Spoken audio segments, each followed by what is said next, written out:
लोकशाहीचा बुलंद आवाज, रिपब्लिकन वार्ता महाराष्ट्र.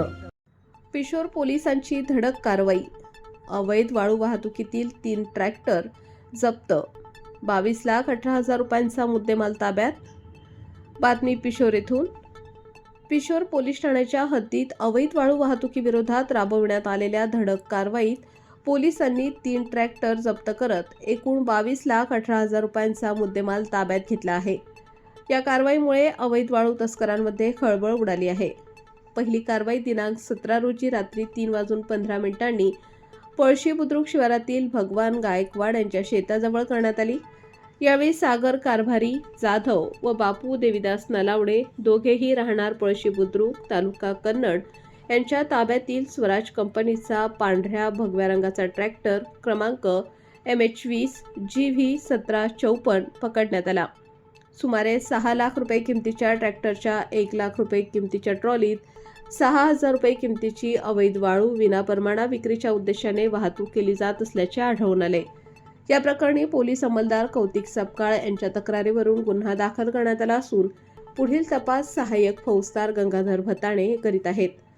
दुसरी कारवाई दिनांक 7 रोजी दुपारी 2:20 टाकळी शाहू ते आडगाव रस्त्यावर करण्यात आली. यावेळी भारत सुदाम गोराडे वय 22 वर्ष राहणार म्हसला तालुका सिल्लोड यांच्या ताब्यातील फार्मट्रेक कंपनीचा निळ्या रंगाचा ट्रॅक्टर क्रमांक MH20 HB 4037 पकडण्यात आला. सुमारे 7 लाख रुपये किमतीच्या ट्रॅक्टरच्या ट्रॉलीत 6,000 रुपये किमतीची अवैध वाळू विनापरवाना वाहतूक केली जात असल्याचे निदर्शनास आले.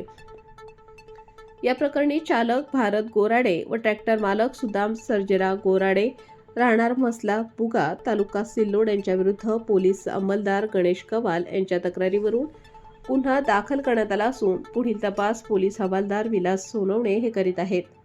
तिसरी कारवाई दिनांक 9 रोजी रात्री 8:45 सुमारास सहाय्यक पोलीस अधीक्षक अपराजिता अग्निहोत्री यांना मिळालेल्या गोपनीय माहितीच्या आधारे पळशी बुद्रुक शिवारातील सोळंके वस्ती येथे करण्यात आली.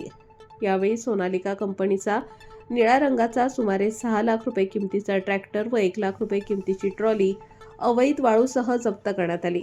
हा ट्रॅक्टर साईनाथ बाजीराव लोंढे राहणार रामनगर यांचा असल्याचे निष्पन्न झाले. मात्र अंधाराचा फायदा घेत चालक घटनास्थळावरून पळून गेला. या प्रकरणी ट्रॅक्टर मालक व अज्ञात चालकाविरुद्ध गुन्हा दाखल करण्यात आला असून पुढील तपास सहाय्यक फौजदार गंगाधर भताणे हे करीत आहेत. सदरची संपूर्ण कारवाई पोलीस अधीक्षक डॉक्टर विनयकुमार राठोड, अप्पर पोलीस अधीक्षक अन्नपूर्णा सिंह, छत्रपती संभाजीनगर ग्रामीण व सहाय्यक पोलीस अधीक्षक अपराजिता अग्निहोत्री, उपविभाग कन्नड यांच्या मार्गदर्शनाखाली करण्यात आली. या मोहिमेत प्रभारी सहाय्यक पोलीस निरीक्षक शिवाजीराव नागवे, पोलीस उपनिरीक्षक विश्वजित फरताडे, सखाराम सोनवणे, सहाय्यक फौजदार गंगाधर भताणे, पोलीस हवालदार विलास सोनवणे, किरण गंडे, गजानन कहराळे, गणेश कवाल, पवन खबाट व कौतिक सपकाळ यांनी सहभाग घेतला. अवैध वाळू उपशामुळे पर्यावरणाचे मोठ्या प्रमाणावर नुकसान होत असून शासनाच्या महसुलालाही मोठा फटका बसतो. त्यामुळे अवैध वाळू वाहतूक व तस्करी करणाऱ्यांवर पुढेही कठोर कारवाई सुरूच राहणार असल्याचा इशारा पिशोर पोलीस प्रशासनाने दिला आहे. रिपब्लिकन वार्ता महाराष्ट्र प्रतिनिधी Milind Kumar Landge, Chhatrapati Sambhajinagar, Kannada. Subscribe now and press the bell icon. Never miss an update.